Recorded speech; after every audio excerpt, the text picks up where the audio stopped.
So it reminds me of a story. The year before I was elected, the year that I was considering to run for office, 2009, I've been tracking this issue of preserving and protecting the purchasing power of our property for a long time, long before I was ever in office. And I came across a story. It happened right here in Utah. I was down in St. George. A woman goes into Walmart, and she gets a whole basket of groceries, and she's in Walmart at the checkout stand, and she presents 14 double eagle gold coins to the cashier at Walmart with her basket full of groceries. And the cashier at Walmart said, "Oh, we don't take that. We only take real money. You have to go to the bank and trade that for real money." And she leaves her basket of groceries sitting there in Walmart, and she goes over to Zion's Bank, and she goes to the teller at Zion's Bank. She says, "I need real money for these." And for her 14 $20 double eagle coins, the teller gives her $280. And she disappears, presumably pays for her groceries, and off she goes.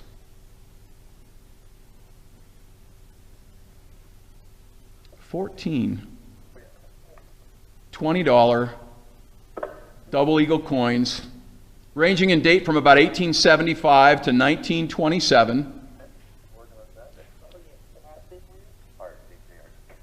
Just the intrinsic value of those coins be somewhere close to $14,000. She got $280.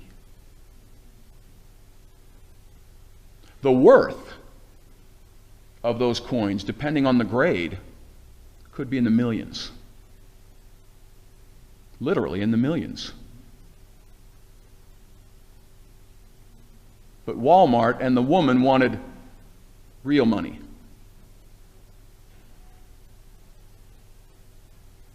Think about where we are when we don't understand value. The nature of our property, the nature of our liberty embodied and represented in money that has a fixed standard, that has a reliable standard of wealth. Imagine the peace and the prosperity that woman would have if she understood the very basic concept of money as an embodiment of our liberty and our property. If the clerk at Walmart or the teller at the bank had recognized the value and the worth of real money, a reliable standard representation of our liberty and our property. What a great opportunity. What a great opportunity we have right now as a small organization to be persistent, relentless in fixing a standard, a reliable standard of property, a reliable standard of liberty, that we don't have to take our longhorn cow with us everywhere we go. We don't have to take our bale of hay with us everywhere we go. We have the freedom and we're secured in the blessing to accumulate property, to pursue happiness as we determine it, and to represent that property in reliable money. And not on a moving sidewalk that's going the opposite direction. This is where we are. This is the opportunity we have in front of us. So the tools that we've talked about.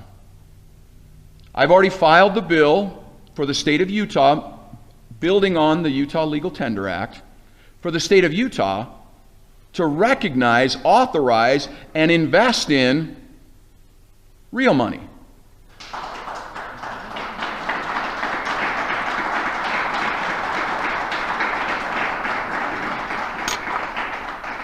That we, as the representatives of the people, do everything in our power to secure the blessings of liberty by protecting and preserving the purchasing power of their property. What greater action can we take? So that's already filed. Also in the bill, we're going to look at studying income tax implications on the representation of my liberty and property, other tax implications on my liberty and my property. Institutions for now developing a system for transacting in money that preserves the purchasing power of my property. So that's what's coming forward in the bill, and we need your help. Just like we did with the Utah Legal Tender Act, we need your help going forward on this, and we'll continue to study and move forward that Utah should be the bastion of protecting the representation of our liberty and our property. So now there's only a couple of things left to determine. So now think of where we've been and what you know. You know the power's in you. If we're going to secure liberty and property in the representation of that in what we call money, the power's in you. The power's in you. And you have the tools. We talked about all 6 of them, remember?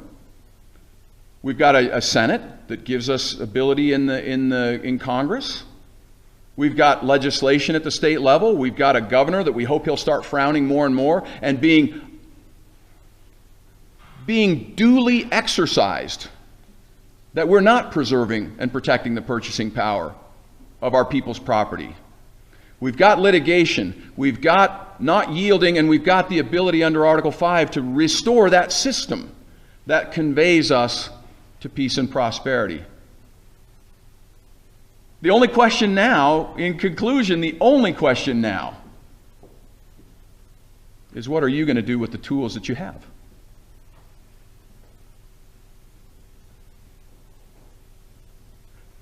I firmly believe, and I am grateful to you for the stand that you've taken against the grain.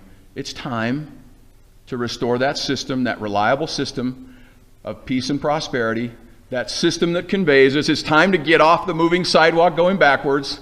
It's time to get on that system that was so ingeniously designed to take us there better than any system in the world.